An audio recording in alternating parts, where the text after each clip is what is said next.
As a fellow literary student, I'm absolutely fascinated by how human culture manages to take these massive, explosive leaps forward. And today, we're going to unpack one of history's most profound cultural shifts together, the English Renaissance. So grab your mental highlighters because we are about to build the ultimate study guide for this explainer. You know those incredibly dense, heavy university lecture notes we all have to sift through? Well, we're taking those exact concepts and transforming them into a super clear, easy-to-grasp roadmap of the English Renaissance, which, by the way, was a wildly eventful era that ran roughly from 1485 to 1660. Here's our quick syllabus for today. First, we'll hit the core dimensions of the era, then do a chronological breakdown.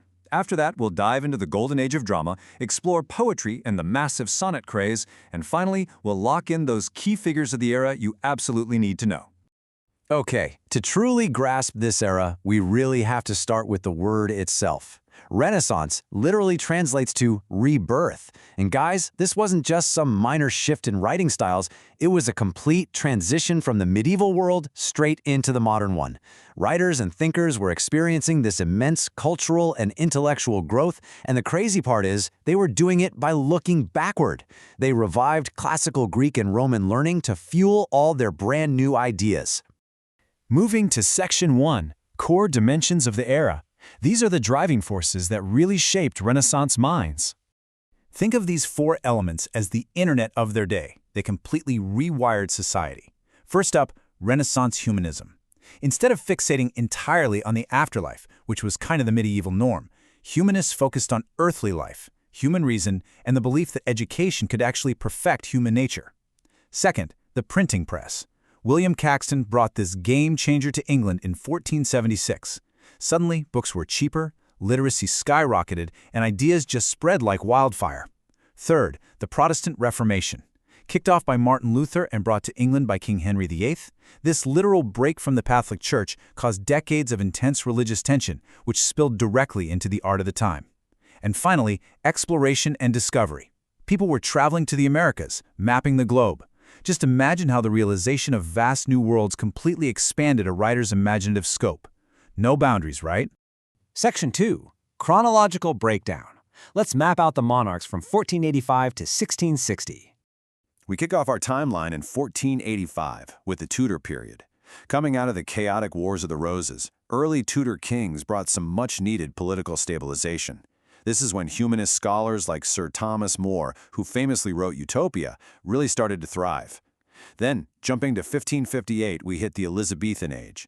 This is the absolute golden age of peace, prosperity, and massive national pride under Queen Elizabeth I. But by 1603, King James takes over. Welcome to the Jacobean age. The literature here gets noticeably darker, a lot more cynical, really reflecting society's anxieties. Though, to be fair, it did give us the massively influential King James translation of the Bible.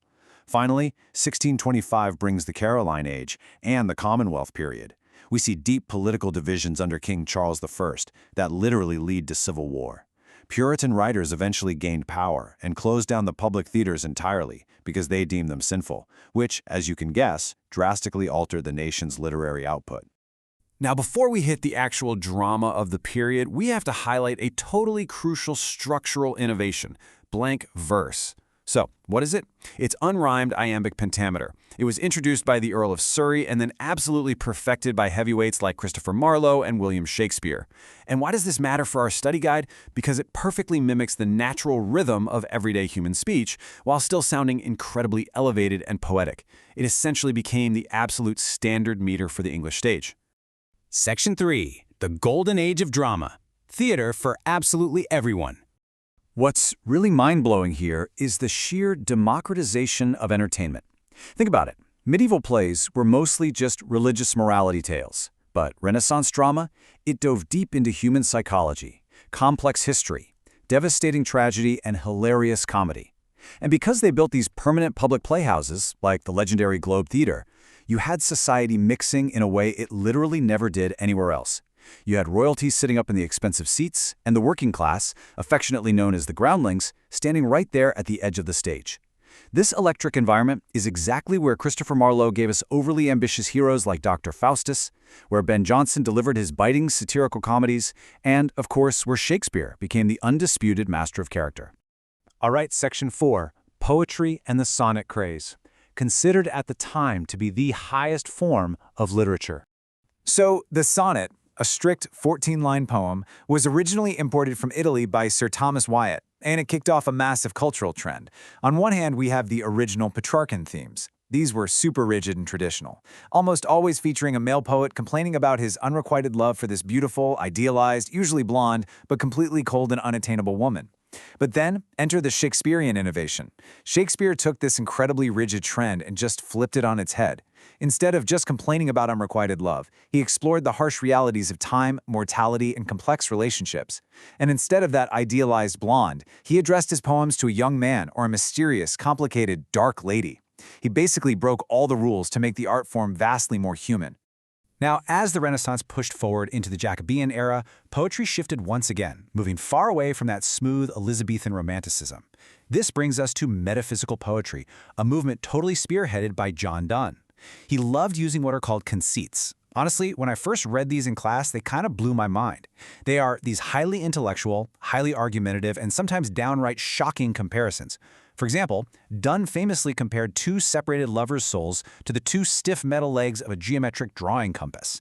It's bizarre, it's deeply psychological, and it forces you to think about the actual mechanics of love and religion in a totally new way. And finally, Section 5, Key Figures of the Era, the brilliant minds behind the masterpieces. To wrap things up, we really need to consolidate our notes and memorize the absolute heavyweights who truly defined the literary output of this incredible era. Consider this your ultimate cheat sheet for the exam. First up is Edmund Spenser. He wrote The Faerie Queene, which is this massive, sprawling epic meant to celebrate Queen Elizabeth I and outline core Christian virtues. Next, William Shakespeare. With 39 plays and 154 sonnets, his profound understanding of human nature makes him the absolute pinnacle of the era. Then we have John Donne, our leading metaphysical poet, who so masterfully blended fierce intellect with religious passion and raw physical love. And finally, John Milton. Writing near the very tail end of the Renaissance period during the Commonwealth era, he delivered Paradise Lost. It details the biblical fall of man and is arguably the single greatest epic poem in the entire English language. So, to wrap up our explainer today, let's zoom out for a second and look at the big picture. We've just seen how a new technology, like the printing press, combined with shifting views on human potential, managed to trigger a literal rebirth of global art and culture. So I want to leave you with this thought. Knowing just how fundamentally a tool like the printing press changed human expression back then, what kind of rebirth do you think our own modern technologies are triggering right this very second? What are future literature students going to say about the era we are living through today? Thanks for studying with me, and keep that curiosity alive.